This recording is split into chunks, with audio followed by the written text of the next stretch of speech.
Hey guys, it's Candace. And it's Elena. And you're listening to Cousins on Crime.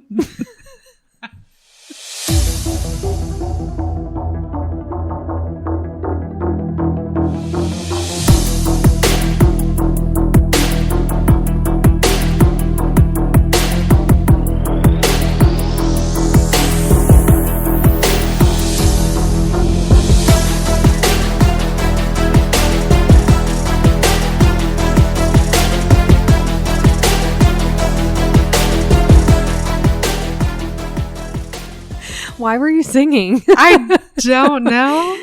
I don't know either. I'm tired. Elena is going to try out for American Idol. No, I was singing earlier today. Chase, my nephew, he was here and he was driving me crazy. So I just started singing. La, la, la, la, la. And so then he started singing. I was like, okay, this is what we're doing today. So I'm just going to keep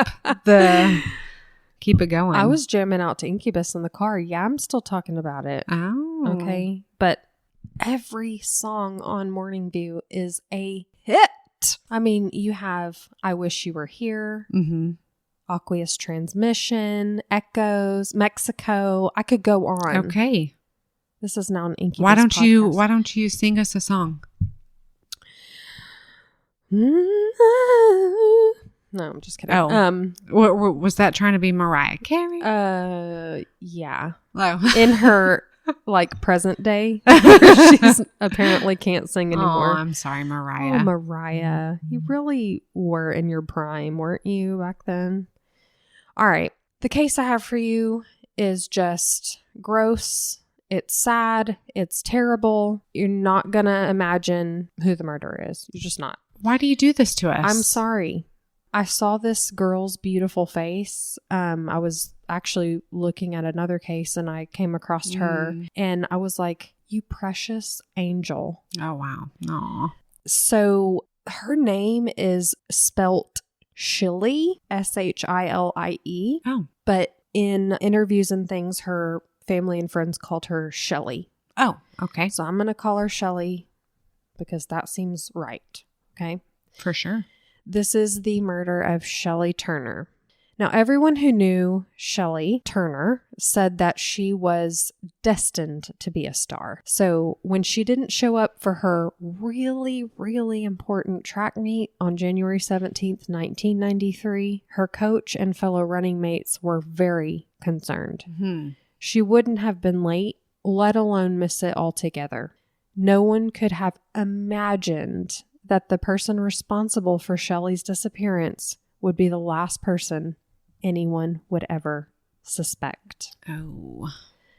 Now, Shilie Lachey Turner was born March 15th, 1975 in Philadelphia, Pennsylvania. She was described by her best friend Andrea as being more mature than average 17-year-olds. She lived and grew up in Philadelphia with her mom, stepdad, and her 10-year-old little sister. But she was pretty much in charge of her little sister, like making sure she ate breakfast and got ready for school and, doing her homework and even making sure she ate dinner, stuff like that. Shilie also had all her own things going on. She was a high school student at William Penn High School. She was a high school student? Sometimes it slips. Yeah, I heard it. She was a very good student. And she was a standout on the track team. There's this legend about the track team at William Penn High School. Apparently, way back when the coach formed the track team, there was no track at the school, like no actual track for them to run. So he used the sidewalks around the school. Luckily, years later, when Shilie joined the team, they did get a track. Cool. But it just kind of speaks to the culture of the track team. Coach Hickey making something out of nothing and giving these girls a purpose and something to strive for. I love that. Me too. Now, I've seen videos of her running and man, oh man, the legs on that girl. Ooh. I mean, she would glide across the track. Like a gazelle? Like a gazelle. That's in my notes. And even when she was like a few positions behind somebody, she'd extend those pins out full length and it would just carry her forward like a gazelle. She excelled in the 400 and 800 meters as well as the sprint relays. And to that I say, better you than me, girlfriend, okay? Yeah. She was getting recruitment offers from Clemson and Auburn University, and people knew if she wanted to take her talent all the way to the Olympics, she could do that, and she would do that. Yeah. Now, as a senior, every track meet was important to Shilie. They were stepping stones for the next, right? Mm-hmm. And the next. And it would culminate into the end of the season. But when Shilie didn't turn up to the most important meet of the season, the concern for her safety only worsened when her coach learned that Shilie's mom hadn't even seen her since the night before. Oh my gosh. So she left her house telling her mom that she was going to a friend's house just across the street, which was her best friend Andrea. And then from there, they were going to the high school dance. Now, Shilie's mom, Vivian King, was very concerned because she too said that whatever Shilie got up to the night before, she definitely wouldn't miss track. Yeah. Like, no way. She prioritized it. So she called police right away after learning that Shilie didn't make it to her meet. Police soon came to speak with Vivian, and she told them that they could start with Andrea across the street. Okay. Andrea McCall, the friend that Shilie was supposed to be with the night before. Maybe Shilie overslept. Worst case scenario, she thought maybe she was hurt and physically couldn't leave the house, or she was sick or whatever. Across the street. Yeah. Anyway, this too would be a dead end because Andrea told police, yeah, about last night, Shilie did come over, but she then left my house to go see her boyfriend, Sean. Oh. You know that whole thing. Mm-hmm. Andrea said Shilie was not meant to be gone that long because she just wanted to go see her boyfriend, get back, get some rest for the meet. That was important to her. That was on her mind. And Andrea recalled in an interview for Oxygen's Buried in the Backyard that Shilie turned up to her house wearing a sweatsuit, like this jankety sweatsuit, some like mismatched jacket. And when she got there, she was like, girl, you do not plan to go to the dance. Yeah. I know you're not here to get ready to go to the dance. And Shilie was like, look, there's no way my mother would let me go see Sean. So I told her I was going to be at your house. Just go along with it. And that's what friends do for each other. Right. They're like, I got you, girl. So you go have fun and you be safe.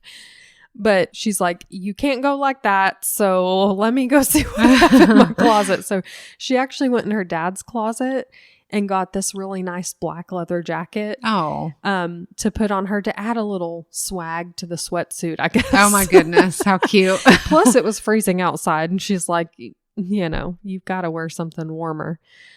Andrea said when Shilie left her house to go see Sean, that was the last time she saw her. Now, Shilie's relationship with her boyfriend, Sean Williams, was fairly new. He'd recently transferred to their school and they hit it off right away. He told police that Shilie did come over. They hung out and were having a great time. And before they knew it, it was like 1:30 a.m. Uh-oh. And Shelley's like freaking out. Oh. She's like, I've got to get home. I've got a track meet in the morning and I've got to go. So he walked her to the bus stop and watched her get on the bus to head home. Now, it was said that it was too cold. She didn't want to wait for the next bus to come along. You know how bus routes have different stops and everything. So she got on bus 15. I assume, I don't know this and it wasn't reported anywhere, but I assume that maybe that one just had a longer way to go around to get her home, potentially. Okay. Which is why they mentioned she took the first bus because it was so cold. The bus driver verified that she did get on that bus and he dropped her off at 60th and Girard around 2 a.m. Girl. And she got off the bus alone to walk in the direction of her house. Now, I'm sure the police had a lump in their throat. The other thing about her getting on that first bus was the drop off. The bus stop for her to get home was another 6 blocks. Oh. So it wasn't dropping her off right by her house. Yeah. She just started walking She just towards. was like, I'm just going to get there in the vicinity and I'll walk the rest of the way. Police were concerned because the street she got dropped off at was considered a really bad part of town. Oh. And she was, like I said, still 6 blocks away from her house. So she still had a bit of walking to go home before she got safe. That area of 60th and Girard had recent crime with girls being abducted and raped. And No. I bet investigators felt like they were going down that path again. Like this is just another one of those girls. There was a lot of abandoned, tattered homes in the area where indigents would camp out. But maybe Shilie got tired or cold, so she just went inside and fell asleep. Yeah, she might have been really close to home, so why would she do that? But you've got a missing girl. You have to think of all these different scenarios. Okay. And if you don't, you're stupid. Yeah. You know what I mean? Yeah. Like, oh, she wouldn't do that. Well, what if it was an outlier and she did? Right. You know? Stranger things have happened. But they checked. They checked all those homes. They checked the streets. They found no trace of Shilie in any of the homes or along the route she would have taken to get home. Nothing. Not so much as a sighting of her after she got off the bus. Now, Shilie's mother, Vivian, was on the news every chance she got, pleading for Shilie's safe return. The community rallied around her as she talked to countless TV stations, radio stations, and newspapers so that her daughter would not just be another African-American girl that was missing in Philadelphia, just another statistic.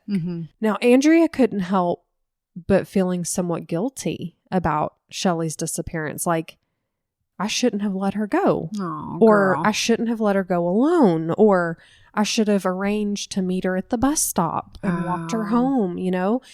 She's just racking her brains of all these what ifs. Shoulda, coulda, woulda. Exactly. Yeah. The only thing she could really do now is to help search for her friend. She organized foot searches with other friends. They were looking in all the abandoned homes, even though it had already been searched. They were screaming her name, just praying that she was somewhere and could hear them calling out for her. You know, in their innocent minds, these high school girls, I mean, they weren't thinking of the actual trouble she could be in. Now, the community came together and raised over $6,000 for information leading to bringing Shilie home. And because of that, a flood of tips came in. You might be thinking $6,000, that's not a lot. You have to remember this is the 90s and this is a not great neighborhood. Yeah. So that was a lot of money for back then and for them. And that's just a testament to how much they cared for Shilie and really wanted her home. But no one had anything useful to say in those tips. They were still coming up empty. It was, oh, I think I saw her, but it led to nothing. Now, a couple weeks after Shilie had been missing, Vivian King said to police, you know, you ought to check into the track coach. He's awfully close to Shilie. Coach Tim Hickey spent a lot of time with the girls on the track team, both together as a group and individually. So was that because he was a predator, or was that because he genuinely cared about these girls and their future? Police went to Coach Hickey and he seemed to be absolutely in shambles over Shilie's disappearance. He told them about how Shilie was not just the star athlete. She was the glue that held the team together. Wow. The girl that they all looked up to. And he did have a close relationship with Shilie. She would confide in him about problems she had at home or fighting with her parents. And she really didn't like being at home. She would talk to him about stuff like that, you know, teenage stuff. But after getting in touch with a group of friends that Coach Hickey said he was with the night of February 16th, police were confident that he wasn't involved in any way. So the boyfriend was cleared rather quickly. The best friend was cleared rather quickly. And now the track coach is cleared. And leads are drying up. Yeah. So I bet they must have felt hopeless at this time. All the obvious people, you know, Yeah. or the Who more obvious else? people. Yeah. Yeah. That is until something very interesting happened that turned the whole case upside down. Do tell. Andrea, Shelley's best friend, remember, she lives directly across the street from Shelley. Well, Andrea peeked out the window one day and she saw Shelley's stepdad, Clarence, leave the house one day. She had to do a double take, okay? Because he was wearing her dad's black leather jacket. Oh, no, he did not. As in the very black leather jacket that Andrea lent Shelley the night she went missing. Wow. How could this be? How does he have that jacket? Mm-hmm. Did she make it home and he grabbed it, mistaking it for his own leather jacket? No. Mm-mm. Police also found this curious. Can you imagine? Can you imagine your best friend is missing and you look out to see that? Yeah, you And know you that's call the up last the police thing immediately. she was wearing. Exactly. The police were like, yeah, we are also wondering about that. So they asked Clarence to come into the station. What a dodo. How did he get that jacket? That seems like the key to finding Shelley, because that means she made it home, right? Seems like Sounds it. like it. Clarence had a very innocent explanation. He said, I just saw it laying there. I grabbed it. I thought, this is a nice jacket. And I put it on and walked out the door. Where was it laying, Clarence? He thought, where'd this come from? Yeah. He's like, fits, looks I'll good. take it. Just puts it on. He didn't see the big deal. Like, he was like, yeah, I don't know. He didn't Okay. know where it came from. So he didn't see what the big deal was. Mhm. And they're like, Shelley was wearing that jacket the night she went missing. Did you see her? Did she come home at all? He's like, I didn't see her at all. Didn't see her then. Haven't seen her since. Clarence said he got up about 3:15 the next morning, to begin delivering papers, which was what he did for work. And that checked out. So they felt like, we're not going to... Where's his route? I don't know that information, but they asked him flat out, did you have something to do with Shelley's disappearance, or do you know where she is? And he just said no. Okay. He really didn't seem rattled by the questioning. He was very calm. So while this was a really curious finding, his possession of the jacket, Yeah. with weird. nothing substantial to raise further suspicion, they had to let him go. Yeah. They didn't have much. Just because he's wearing a jacket doesn't mean he murdered somebody. Right. And I'm sure Andrea's over there like, okay, but can my dad have his jacket back? But also like, wait, she came home? Yeah. How did the jacket How did get she to the get house? home? She was supposed to come back to my house. Like, I don't understand. Now, just because they let him go doesn't mean they'd forgotten about this whole thing. They sure as heck didn't. And within weeks of no new information having come and gone, they got a little desperate. They actually had a psychic come into Shelley's home. Oh. The psychic came in. She's touching walls and holding pictures of Shelley. And she asked Vivian, can I go in Shelley's room? And she's like, sure. The psychic went into Shelley's room and laid down on the bed and suddenly grabbed Vivian's arm and said, Shelley's in a cold place. Oh. And Vivian lost it. Oh. She was like, get out. Oh. Get out! Get out! And she just started screaming, and the police were like, okay, you need to go now. Like, and they were probably wow. like, see, this is why we don't do this stuff. Yeah. We've only right. upset the mother. Nothing has come of this. Like, silly us, but we tried, you know? On February 20th, 1993, Shelley's friends and family had come together to honor her, keep her name out there. They organized this walk for everyone, but nobody could have imagined that a day meant to bring people together full of hope and love for Shelley would turn so bleak. A man walking his dog. It's always a man walking his dog, isn't it? Stumbled upon a gruesome sight in a secluded area of Fairmont Park. It was a bloody tarp. Oh, no. With what appeared to be a body underneath. It was a young black female, and she'd been shot several times. Shot? Yeah.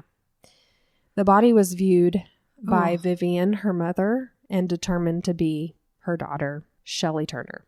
Everybody was stunned. They couldn't believe someone so full of life and promise was now gone forever.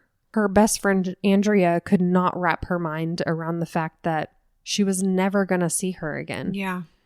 Someone who was like her older sister and someone who had taught her what a true, unwavering friendship really was.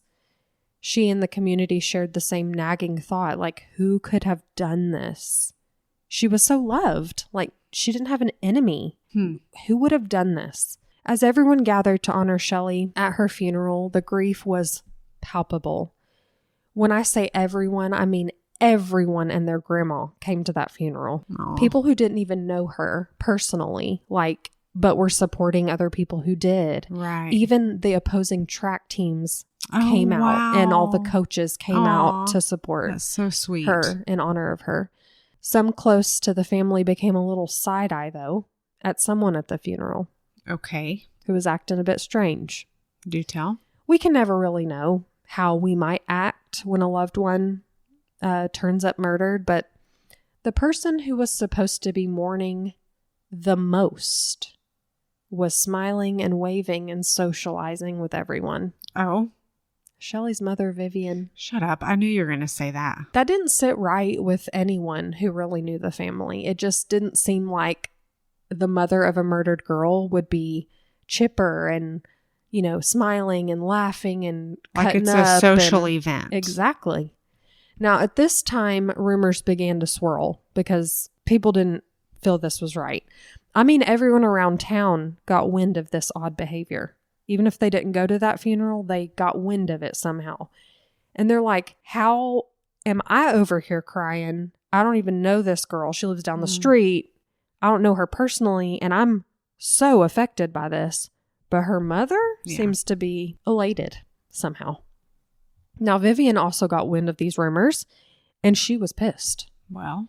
And I can understand. I mean, I would hate to be accused of that. But she went on Mary Mason, who was a radio talk show host back then, to talk more about Shilie after she was found and beg for more tips to come in. She's just still trying to get more information. Now, the interview took a bit of an eerie turn when Vivian began to talk about how Shilie was found by police. She explained how Shelley's hand was up by her face and how her teeth were glistening in the moonlight. What? First of all, like it's a fairy tale? Like it's just glistening. Strange. Yeah. Like that's weird. The police never told her how Shilie was found. Like specifics about her hand being up by her face and her teeth glistening in the moonlight. She was found during the day. What in the... She was found during, the day. So, how would the moon be involved in that visual? Mm-hmm. So, Mary Mason left that interview feeling really messed up. She was like, I feel some type of way about that. Yeah, this is a little too eerie. Yeah. So, she was so disturbed that she called police. Oh. She's like, I'm going to let you hear this, and... You take it as you right. And as I said before, police were like, yeah, we didn't tell her those details. Wow. About how she was found. So how does she know that? So they asked Vivian if she'd come in, answer some questions, and they actually asked her if she'd take a polygraph. Okay. And she agreed. Wow. She thought she could finagle some stuff? She thought, but she failed it. Miserably? She failed it. Mm-hmm. The police confronted Vivian about the polygraph results, and Vivian buried her head and started to cry. Oh. I did it, she said. Mm-hmm. Why? She said that she'd tell them how it happened that night. Vivian said that she'd been drinking the night of February 16th, and when Shilie came home after 2 a.m. the next morning, Vivian met her at the door. Girl, where you been? Uh-oh. There was an immediate argument, and Vivian said Shilie raised her hand to her. And she said that she was so mad at Shilie, she told her, get in the car. I'm taking you to the police station. I don't want you to live here anymore. Oh. So she retrieved a gun from underneath her mattress and her and Shilie began driving. She told police, "I did drive her to the station, but I didn't stop. I kept driving until we got to Fairmont Park. And I told her, 'You want to fight me, girl? Let's do it out here.'" What? So it was then that she led Shilie into Fairmont Park, a place she used to run all the time, a place she found peace and solace and refuge. It makes me so mad. Vivian walked her out to an isolated wooded area and shot her 6 times. That's what I'm thinking. Like when you said shot 6 times, that's she personal. shot her daughter Her own 6 times. Yeah. Okay. But I need you to get to why. Like the real motive. Well, after she was done confessing, she laughed. Shut your mouth. She laughed. That's evil. Evil. Vivian was arrested. Did I need to say that? But days later, Vivian recanted her statement and claimed she was coerced after hours of interrogation. Oh, Lord. The police were like, "I'm sorry, what?" Get out of here. She's the one who, agreed to come into the station, agreed to take the polygraph, and immediately confessed after she failed the polygraph. So the judge agreed with the state and said the confession stays. It's allowed. Blah, blah, blah. Mm-hmm. There's not much to talk about the trial. Vivian was very arrogant. She did testify in her own defense. She kept saying contradictory things, but the jury didn't like her just like we don't like her. Okay. They deliberated for about 6 hours, and she was found guilty of 3rd-degree murder because the jury couldn't believe that a mother would kill their daughter without having been intoxicated. That was their point of contention. That was their hang up. Vivian got 10 to 20 years. No. Yeah. She killed her daughter. Yeah. If you can kill your daughter, who else you going to kill? Yeah. But why? Like that's what I'm hung up on. Like, I think she was jealous of her. Lena, you are so insightful because Shelley's mom did track in high school. Oh, but she sucked. She sucked. Wow. She was jealous of Shelley. She was. Shelley was going places. She was going places. She was doing it. She's like, I can take your negativity, plus take care of my sister, plus do good in school, plus be a star on the track team and have endless possibilities. Right. Shelley was about to graduate high school. Wow. She had the world at her feet. And her mom is Satan. Yeah, she's in a evil. skin suit. Oh my gosh. That's so terrible. It is. I mean, the thing about her being intoxicated should have absolutely no bearing on the case whatsoever. First of all, she can't prove that she was intoxicated that night. Right. But also the coach saying that Shelley didn't want to go home a lot. Exactly. Meaning she hated her house. Yeah. She hated it. She hated being there. She only was there basically to make sure her sister was okay. Well, and it could have been that her mom was a drunk. I mean, I don't know. Was she an could alcoholic? Have been. I don't know. But the thing is like, I know in South Carolina, the law is that if you consume alcohol or drugs, you're just as responsible for your actions after you consume these mind-altering substances, because you are consuming those mind-altering substances knowing how they will affect your body. Exactly. I don't know how it is in Pennsylvania, but clearly they don't have a law like this that protects someone or, that holds people accountable. Yeah. So that's so disgusting. It is disgusting. This poor girl. Her own mother. Yeah. Unfathomable. Well, I say let's strive to be more like Shelley. I say that motivated, driven. No matter how crappy your life may be. Yeah. You can always move forward. Yeah. That was her attitude. I'm going to move forward. She had a new guy in her life she was really excited about. Well, let's be like that. Shilie, you precious little angel. Oh, I can't wait to see her picture and see how beautiful she is. So cute. Oh, she is just the cutest. Mm-hmm. So well, thank you for telling her story. Rest in peace, Shilie. Yes. Well, this was great. I think. No, this was terrible. It was terrible. But let's do it again. We'll do it again. Okay, we'll see you next week, guys. Bye. Bye, guys. Thank you for listening to Cousins on Crime. If you're enjoying our podcast, please consider leaving us a positive review and rating. To make sure you never miss an episode, subscribe to our show. You can also follow us on Instagram at Cousins on Crime Podcast, or send case suggestions to cousinsoncrime@gmail.com.